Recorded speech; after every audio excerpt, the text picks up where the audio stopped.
ओम नमः शिवाय। जय महाकाल। आप सबको पता है कि 21 जुलाई आषाढ़ मास की पूर्णिमा, जिसे गुरु पूर्णिमा भी कहा जाता है। मेरी बहुत सारी बहनें मैसेज करते हैं, भैया हमारे घर में धन संपदा को लेकर बहुत कमी है, कर्जे बढ़ते जा रहे हैं। माता लक्ष्मी का वास हमारे घर में नहीं है, हम क्या करें? तो ये वीडियो आपके लिए। पूजा गुरु जी की कथा सुन के बहुत अच्छे से आपको बताऊंगा। बसमत्ता तुलसी की जड़ में आपको एक छोटी सी चीज को डाल देनी है और आप भी घर में हमेशा धन संपदा बनी रहेंगी। कैसे करना है बहुत ही विस्तार से बताऊंगा, लेकिन सबसे पहले आपको बता दूं, इस पूरी वीडियो में हम लोग 4 बहुत ही सुंदर उपाय की बात करेंगे, जो कि कल के दिन आपको जरूर करने चाहिए। ठीक है, चलो सबसे पहले हम लोग उपाय की बात करते हैं कि अगर आप भी घर में धन संपदा यानी कि माता लक्ष्मी की बहुत कमी है, क्या करोगे? एक तांबे का लोटा लेना। ठीक है, तांबे के लोटे में क्या करोगे? जल भर लेना। नॉर्मल जो आप अपने घर से भरते हो वैसे ही जल भरना। उसके बाद हमें जरूरत पड़ेगी हल्दी की। किसकी हल्दी की? जब मैं हल्दी का नाम लूं तो आपके दिमाग में हमेशा खड़ी हल्दी आनी चाहिए। ठीक है, इस खड़ी हल्दी को पीस लिया करो। चाहे आपके घर में सिलबट्टा हो, कोई कूटने वाला सामान हो, उसमें पीस लो। पीस करके ऐसे पाउडर निकल लो, वरना अगर आप आलसी हो, लेजी हो, तो मार्केट में 5 रुपए में मिल जाएगा। ठीक है, ले लिया। अब क्या करेंगे? आपके घर में जो भी माता तुलसी का पौधा हो ना, आप क्या करेंगे? जो तांबे का लोटा नहीं है, जिसमें आपने जल लिया है, इस ढाबे के लोटे के जल में एक चुटकी हल्दी को उठा लेंगे। ज्यादा नहीं, बस एक चुटकी हल्दी को डालना, भगवान विष्णु का स्मरण करते हुए, और आपको ये पूरा का पूरा जन्म माता तुलसी की जड़ में। देखो, एक चीज का ध्यान रखना, पौधों के ऊपर नहीं, पत्तियों के ऊपर नहीं। बहुत लोग क्या करते हैं, इतने ऊपर से गिराते हैं कि सारा छींटा पैरों पे पड़ता है, इधर उधर छींटा नहीं। आपको नीचे बैठ जाना है और माता तुलसी की जड़ में धीरे धीरे आपको समर्पित करते जाना है। भगवान विष्णु, भगवान नारायण का स्मरण करना है। जो भी व्यक्ति गुरुवार के दिन हल्दी का जल माता तुलसी की जड़ में समर्पित करता है, उनके घर में हमेशा तरक्की होती है। माता लक्ष्मी का वास घर में बना रहता है और कर्ज की जो समस्या होती है वो धीरे धीरे करके खत्म जरूर होती है।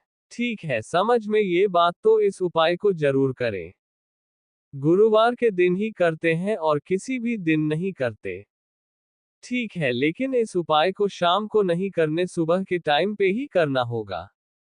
10:11 बजे के आसपास तक कर लेना है ना। चलो आगे बढ़ते हैं इस वीडियो में। अब हम लोग अपने दूसरे उपाय के तरफ। दूसरा उपाय बहुत ही प्यारा है, बहुत ही सुंदर है। दूसरा उपाय है, ये है आपकी कोई भी ऐसे देश है ना जो काफी दिनों से अधूरी है, तो इस उपाय को कर देखिएगा। बहुत ही प्यारा, बहुत ही सुंदर है। ये दूसरा होता है। ठीक है, देखो समझते हैं। स्क्रीन पर आपको दिख रहा होगा, यहाँ पर एक बेलपत्र, बहुत ही प्यारी सी, बहुत ही सुंदर सी, मात्र एक बेलपत्र लेना। ठीक है, ले लिया। साथ ही साथ आपको लेना होगा इस तरीके से तांबे का लोटा। तांबे के लोटे में जल भर लेना। कहाँ से? अपने घर से है ना, जल भर लिया। और एक जो बेलपत्र है ना, इस तांबे के लोटे के अंदर मत डालना।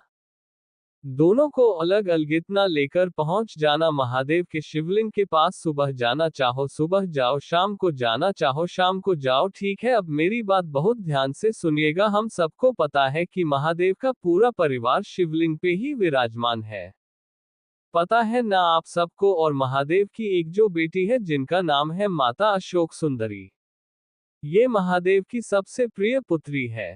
ठीक है, तो आपको क्या करना है? जो एक बेलपत्र है ना, उस एक बेलपत्र को माता अशोक सुंदरी के स्थान पर समर्पित करनी है। थोड़ा सा नियम समझेंगे। जो डंडी हो, थोड़ी सी बड़ी हो, बेलपत्र की जो डंडे का भाग हो, यहाँ से हो और पूरा लटका हुआ हो, मतलब कि यहाँ से जो डंडी हो ना, वो शिवलिंग के ऊपर ना रखी हुई हो, जलाधारी के ऊपर ना हो, डंडी लटकी हुई हो, कुछ इस तरीके से रखना। और पत्ती होनी चाहिए। महादेव की तरफ डंडी होगी, बाहर की तरफ जलाधारी। ठीक है, समझ में ही मेरी बात। और बाकी जो आप एक लोटा शुद्ध जल तांबे के लोटे से अपने घर से लेके आए हैं, वो आपको कहीं पर और समर्पित नहीं करना है। आपको वहीं जहां पर बेलपत्र समर्पित किया है, माता अशोक सुंदरी के स्थान पे श्री शिवाय नमस्तुभ्यम का ध्यान करते हुए समर्पित करना, बिल्कुल धीरे धीरे, बिल्कुल स्लो मोशन में। ये जो जल हो आपके पैरों पे थोड़ा बहुत भी नहीं पड़ना चाहिए। ठीक है, पहला नियम तो ये है। दूसरा नियम क्या करना है? महादेव की चौखट पर बैठना या फिर यहीं पे कहीं पर भी बैठ जाना और माता अशोक सुंदरी देखो, आपको यहाँ पर किसी और से प्रार्थना नहीं करनी। इस उपाय में आपको माता अशोक सुंदरी से प्रार्थना करनी है कि माता, हमारे जो भी आपकी कम मनोकामना है, मेरी ये मनोकामना है, हम लोगों ने बहुत व्रत कर ली है, बहुत उपवास कर ली है, हमारी इच्छा पूरी नहीं हो पा रही है। आप कुछ भी ऐसा करें जिससे हमारी ये विश, हमारी इच्छा बहुत जल्दी पूरी हो जाए। ठीक है, अपने कोडिंग जैसे भी आपको उपाय को कहना हो, बोलना हो, आप कर लेना। उसके बाद क्या करोगे? यही का जो होगा ना, इसको हल्का सा लेकर के अपने दोनों आंखों पर लगा लेना, अपनी जो भी मनोकामना है वो कह लेना। अब आपके दिमाग में एक बहुत बड़ी बात आती होगी, भैया एक बात बताओ, यहाँ पर हम माता अशोक सुंदरी से प्रार्थना क्यों करेंगे? हम महादेव से प्रार्थना क्यों नहीं कर सकते? बिल्कुल सही जवाब है, आप बिल्कुल सही है, आप लोग का क्वेश्चन है। देखो सुनो देखो, मैंने अभी आपको क्या बताया। ये जो माता अशोक सुंदरी है, भोलेनाथ की कौन है? सबसे छोटी पुत्री, सबसे प्रिय पुत्री। आप सभी लोगों के घर में जो छोटे छोटे बच्चे होते होंगे, अगर वो आपसे कुछ कहते हैं कि हमारे टॉफी ले आना, हमारे लिए ये चॉकलेट ले आना, ये ले आना, तो आप किसी पूरे घर में किसी की बात नहीं मानोगे। किसी की बात आपके दिमाग में नहीं, सबकी चीजें भूल जाओगे, लेकिन वो आपके घर का जो छोटा बच्चा आपसे कुछ लाने के लिए कहा होगा, आप उसकी बात को नहीं भूलोगे, है ना? मानते हो ना? उसी तरीके से यहाँ पर भी है, माता अशोक सुंदरी सबसे छोटी पुत्री है, महादेव की परिवार का सबसे छोटे सदस्य है। तो जब ये कोई भी बात महादेव से कहेंगे कि पिताजी, ये व्यक्ति आया हुआ था, इसने ऐसी कामना की है, मुझे कुछ नहीं सुनना है, आपको इस वक्त की इच्छा पूरी करनी ही करनी है। महादेव ऐसा हो ही नहीं सकता कि अपनी छोटी पुत्री का बात वो ना माने। आप उनसे प्रार्थना करोगे तो हो सकता है वो टाल दे, ये कर दे, वो कर दे, ऐसा नहीं है, लेकिन माता अशोक सुंदरी से कामना कर लोगे ना, तो कभी भी आपकी बात टाल नहीं सकती। सारी इच्छाएं आपकी पूरी होंगी। समझ में क्या? बाद में भी थोड़ा सा एक आपसे रिलेट करके एग्जाम्पल दी मैंने, मुझे लगा आपको समझ में जरूर आया होगा।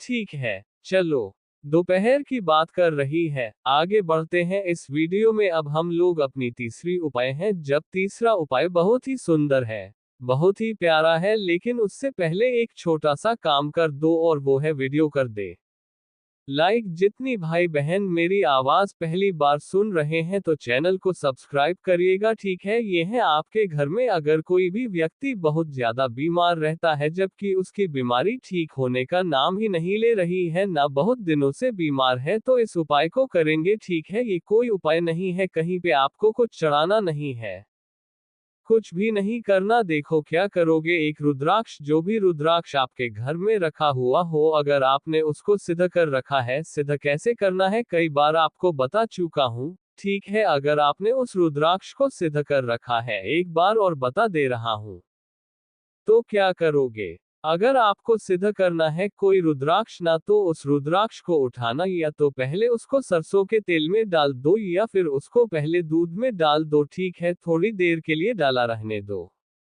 उसके बाद उस रुद्राक्ष को उठाओ, महादेव के शिवलिंग के ऊपर रख दो, जो महादेव का शिवलिंग होता है, ये बिल्कुल ऊपर रख देना, ठीक है? रख करके आप यहाँ पर जल चढ़ा दो, दूध चढ़ा दो, या फिर जो कुछ भी आपको चढ़ाना वगैरह है, सब कुछ चढ़ा देना। और उसके बाद इस रुद्राक्ष को उठाना, धूल करके उसके बाद इस्तेमाल करना। ये रुद्राक्ष आपका सिद्ध होगा, ठीक है? इस तरीके से सिद्ध करते हैं तो जो भी आपके घर में रुद्राक्ष वो सिद्ध हो। आप क्या करेंगे? एक रुद्रा को कोई कितने भी मुखी हो, कोई दिक्कत नहीं है ना। आपके घर में जो भी व्यक्ति बीमार हो, ये उपाय आज मैंने ऐसे कथा में सुन रहा था, अचानक से मुझे सामने उठ पाया। मुझे लगा आप लोगों को बताना चाहिए। देखो, जैसे ये देखो, एक इंसान ने क्या किया है, अपने दोनों हाथों को आपस में ऐसे जोड़ रखा है ना। आप क्या करेंगे, अपने दोनों हाथों के बीच में जो एक रुद्राक्ष है ना, जो भी सद्दे रुद्राक्ष है, उसको रखेंगे, ठीक है। और जैसे हम लोग को जब ठंडक में ठंडी लगती है, दोनों हाथों को एक दूसरे से रगड़नी गर्म करने के लिए, तो ऐसे ही उस रुद्रांशु क्या करेंगे, अपने पूरे हाथों पे दोनों हाथों से लेकर के रगड़ेंगे, गोल गोल घुमाएंगे। ठीक है, पूरे पूरे हाथों का मतलब सिर्फ हथेलियों पे, ठीक है। अच्छे तरीके से रगड़ेंगे, घुमाएंगे। खासकर ये उपाय दो लोगों के लिए है। पहला तो जिनको शुगर बहुत ज्यादा है, दूसरा मेरी जो भी भाई बहन को बीपी की प्रॉब्लम यानी ब्लड प्रेशर की प्रॉब्लम बहुत ज्यादा है, वो लोग तो खासकर करेंगे। बाकी अगर आपको कोई भी बीमारी है, कैसी बीमारी है, तो भी आप कर सकते हैं, कोई इश्यू नहीं है, ठीक है। कहो कि भैया अब इसको हम सुबह कर रहे हैं, शाम को करें, कोई दिक्कत नहीं है, कोई प्रॉब्लम नहीं है। हफ्ते में 2 दिन करना है। कब करना है? हफ्ते में 2 दिन, जब भी आपकी इच्छा हो, जब भी आपको टाइम मिलता है। सुबह करना चाहो सुबह कर लो, दोपहर में करना चाहो दोपहर में करो, रात में करना चाहो रात में करो। बस ये है कि आप फ्रेश होने चाहिए, शुद्ध होने चाहिए, स्वस्थ होने चाहिए, है ना? बात अभी के समझ में? तो इस तरीके से हाथों में रुद्राक्ष को लेना और रगड़ना, कम से कम 2-3 मिनट तक रगड़ना। हाँ, आपको खुद नजर आएगा, प्रैक्टिकल करके देखना। गुरुजी की पूरी यही लैंग्वेज थी, प्रैक्टिकल करके देखना, हो सकता है सेवा वाले महाराज झूठ तो नहीं बोल रहे हैं, तो ऐसा उनका लैंग्वेज था, वही मैंने आपको बताया। ठीक है, समझ में ये क्या बात? चलो, तो यहाँ पर मैंने आप सबको 3 उपाय बता दिए हैं। आगे बढ़ते हैं इस वीडियो में हम लोग अपने चौथे उपाय की तरफ। चौथा उपाय कोई उपाय नहीं है, बस आपको मुझे एक छोटी सी बात बतानी है, ठीक है? वो बात क्या है? देखो, हम लोग क्या करते हैं, जब भी महादेव के शिवलिंग के पास जाते हैं या फिर महादेव के किसी भी मंदिर के पास जाते हैं, तो हम लोग क्या करते हैं, महादेव से कोई ना कोई विनती करते हैं। जैसे हमारी मान लो कि धन की समस्या है, तो धन की समस्या कहेंगे, कर्ज की है कर्ज कहेंगे, कोई इच्छा अधूरी है वो कहेंगे, हस्बैंड वाइफ में लड़ाई होती है तो वो कहेंगे, है ना? मतलब आप अपने प्रॉब्लम जो भी होता है वो कहते हो महादेव से, है ना? आप क्या किया करो, हफ्ते में 1 दिन, जब भी आपकी इच्छा हो, गुरुवार हो, शुक्रवार हो, शनिवार, जब भी आपकी इच्छा हो, हफ्ते में 1 दिन किसी भी समय, सुबह से लेकर की शाम तक के टाइम पे 24 घंटे में कभी भी महादेव के शिवलिंग के पास जाना और उनसे कुछ मांगना नहीं, कुछ भी नहीं मांगना है। बस उनको, महादेव को देखते देखते ये कह देना, महादेव आप सब कुछ जानते हैं, मुझे क्या प्रॉब्लम है, क्या मैं खुश हूँ, कहाँ पे मैं उदास हूँ, सारी प्रॉब्लम आपको पता है। बस मैं आज आपसे मिलने चला आया हूँ या फिर चली आई हूँ, आपको सब पता है, मैंने सोचा आपसे मिल लिया जाए। बस सिर्फ आपको महादेव से मिलने जाना होगा, हफ्ते में 1 दिन। उनसे कुछ मांगना नहीं, क्योंकि आपको पता है कि आप जब मांगोगे तो वो चीजें तो आपको मिलेंगी। लेकिन अगर आप नहीं मांगोगे, सिर्फ मिलने के लिए जाओगे, उनसे हालचाल पूछने के लिए जाओगे, तो महादेव को बहुत अच्छे से पता है कि आपको किस चीज की कमी है और किस चीज की जरूरत है, तो वो आपको आपके मांगने से ज्यादा दे देंगे। समझ में ये बात? तो इस काम को भी जरूर करना। मुझे पूरी उम्मीद है कि 4 के 4 उपाय आपको बहुत अच्छे लगे होंगे, बहुत प्यारे लगे होंगे। तो कुछ समझ में नहीं आया, नीचे पूछेगा। और जितने भी भाई बहन अचानक से चैनल पे आ गए ना, जल्दी से चैनल को सब्सक्राइब करेंगे, और हाँ, वीडियो को लाइक जरूर किया करिए। ओम नमः शिवाय, जय महाकाल।